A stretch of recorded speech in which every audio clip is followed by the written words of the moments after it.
Big boss ಮನೇಲಿ ಒಂದಷ್ಟು ಫ್ರೆಂಡ್ಶಿಪ್ಗಳನ್ನ ನೋಡಿದ್ದೀವಿ. ಅವೆಲ್ಲ ಹೆಂಗಿತ್ತು ಅಂದರೆ, ಯಾರಾದರೂ ಇವರಿಗೆ ವೋಟಿಂಗ್ ಮಾಡಿಬಿಟ್ರೆ ಅಥವಾ ಯಾರಾದರೂ ಯಾವುದ್ರಲ್ಲಾರು ಇವ್ರ ಹೆಸರು ತೊಗೊಂಡ್ಬಿಟ್ರೆ, ಏನು ತೊಗೊಂಡೆ, ಹೆಸರು ತೊಗೊಂಡೆ, ನನಗೇನಕ್ಕೆ ಇದ್ರಲ್ಲಿ ತೊಗೊಂಡೆ, ಜೊತೆಗಿದ್ದು ಈ ಥರ ಮಾಡ್ತೀರಾ, ಜೊತೆಗಿದ್ದು ಆಫ್ ಇಡ್ತೀರಾ ಸ್ನೇಹ ಅಂತ ಒಳಗೊಳಗೆ ಸ್ಕೀಮು ಆಗ್ತಾರೋ ಅಂತೆಲ್ಲ ಅಂದ್ಕೊಂಡು ಸುಮ್ಮನೆ ಫೀಲ್ ಮಾಡಿಕೊಂಡು ಎಲಿಗೇಷನ್ಸ್ ಹಾಕ್ಕೊಂಡು, ಸೊ ಕ್ಲೋಸ್ ಇದ್ದವರೆಲ್ಲ ಹಿಂಗಿದ್ದವರೆಲ್ಲ ಈ ಥರ ಆಗೋದ್ರು.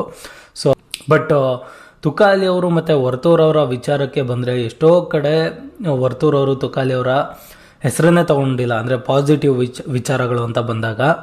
ಹಾಗೆ ಅವರ ನೆಗೆಟಿವ್ನ ವರ್ತೂರವರು ಎಲ್ಲೇ ಕೂತ್ಕೊಂಡ್ರು ಡೈರೆಕ್ಟಾಗಿ ಮಾತಾಡಿದ್ದಾರೆ. ಹಾಗೆ ಎಲ್ಲಾದರೂ ವೋಟಿಂಗು, ಯಾವ್ದಾರು ವೋಟಿಂಗು ಅಥವಾ ನಾಮಿನೇಷನ್ಸು ಅಥವಾ ಯಾವ್ದಾದ್ರು ವಿಚಾರಕ್ಕೆ ಹೆಸರು ತೊಗೊಬೇಕು ಅಂದರೆ ಡೈರೆಕ್ಟಾಗಿ ತುಕಾಲಿ ಅವರ ಹೆಸರನ್ನ ವರ್ತೂರವರು ತೊಗೊಂಡಿದ್ದಾರೆ ತುಂಬ ಸತಿ. ಬಟ್ ತುಕಾಲಿ ಅವರು ಆ ಥರ ತೊಗೊಂಡಿಲ್ಲ.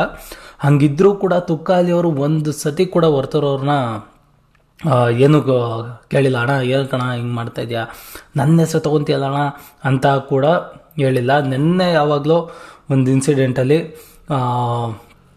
ತುಕಾಲಿ ಅವರು ಕೇಳಿದ್ರು. ಆ ಕೇಳಿದ್ದು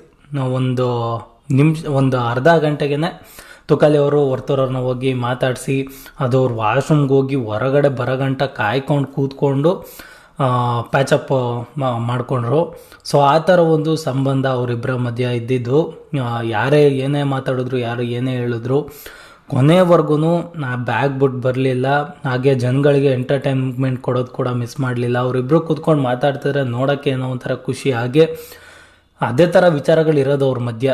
ಅವ್ರಿಗೆ ಟಾಂಗ್ ಕೊಡೋದು, ಬೈಯೋದು, ಆಮೇಲೆ ಹೇಳೋದು, ಹಂಗಲ್ಲ ಕಣ ಹಿಂಗೆ ಅನ್ನೋದು. ಸೊ ಅದೆಲ್ಲ ತುಂಬ ಚೆನ್ನಾಗಿತ್ತು. ಎಲ್ಲೋ ಒಂದು ಕಡೆ ಈ ವೀಕು ಅದು ಬ್ರೇಕ್ ಆಗುತ್ತೆ ಅಂತ ಅನ್ನಿಸ್ತದೆ. ಸೊ ಎಲ್ಲರೂ ಹೇಳೋ ಪ್ರಕಾರ ನೋ ಎಲಿಮಿನೇಷನ್ ವೀಕ್ ಅಂತ ಕೂಡ ಹೇಳ್ತಾ ಇದ್ದಾರೆ. 100 days ಬಿಗ್ ಬಾಸ್ ಕಂಪ್ಲೀಟ್ ಮಾಡ್ತಾ ಇರೋದ್ರಿಂದ ಇದು ನೋ ಎಲಿಮಿನೇಷನ್ ವೀಕ್ ಆಗುತ್ತೆ, ಯಾರನ್ನೂ ಎಲಿಮಿನೇಟ್ ಮಾಡಲ್ಲ. ಹಾಗೆ ಮಾಡಿದ್ರೆ ವರ್ತೂರವರು ಆಗ್ಬೋದು, ವರ್ತೂರು ಸಂತೋಷ್ ಅವರು ಅಂತ ಹೇಳ್ಬಿಟ್ಟು ಇನ್ಫಾರ್ಮೇಷನ್ ಇದೆ. ಬಟ್ ಗೊತ್ತಿಲ್ಲ ಎಷ್ಟರ ಮಟ್ಟಿಗೆ ಅಂತ ಹೇಳ್ಬಿಟ್ಟು ಇವತ್ತಿನ ಎಪಿಸೋಡ್ನ ನೋಡಿನೇ ಹೇಳಬೇಕು, ಕನ್ಫರ್ಮ್ ಆಗಿ ಹೇಳ್ಬೇಕಂದ್ರೆ. ಸೊ ಯಾರೋದ್ರೂ ತುಂಬ ಬೇಜಾರಾಗುತ್ತೆ. ಅದು ಇನ್ನೇನು ಇನ್ನು 2 ವೀಕ್ ಇದೆ.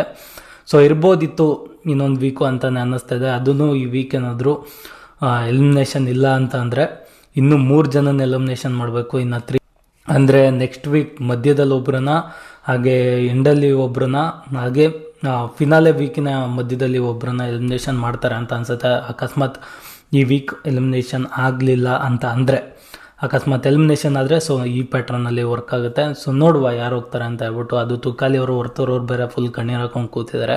ನೋಡೋಕ್ಕೆ ಒಂಥರ ತುಂಬ ಬೇಜಾರಾಗುತ್ತೆ. ಇರಲಿ, ಇದು ಏನಿನ್ನೊಂದು 14 ದಿನ ಇಲ್ಲಿ ಸಿಗಲಿಲ್ಲ ಅಂದರೆ ಹೊರಗಡೆ ಸಿಗ್ತಾರೆ. ಸೊ ಅದಕ್ಕೆ ಅಳೋಂಥದ್ದೇನಿಲ್ಲ. ಸೊ ಗೆಲ್ಲ ಕಡೆ ಕಾನ್ಸಂಟ್ರೇಷನ್ ಮಾಡಿದ್ರೆ ಖಂಡಿತ ಯಾರು ಒಬ್ಬರು ಫೈನಲಿಸ್ಟ್ ಆಗಿರ್ತಾರೆ ಅಂತ ಅನಿಸುತ್ತೆ.